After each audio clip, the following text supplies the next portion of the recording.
मग दोन्ही भुवयांच्या मध्ये डाव्या हाताची चिन मुद्रा.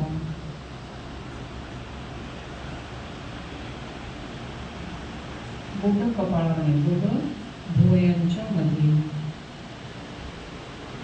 मान सरळ.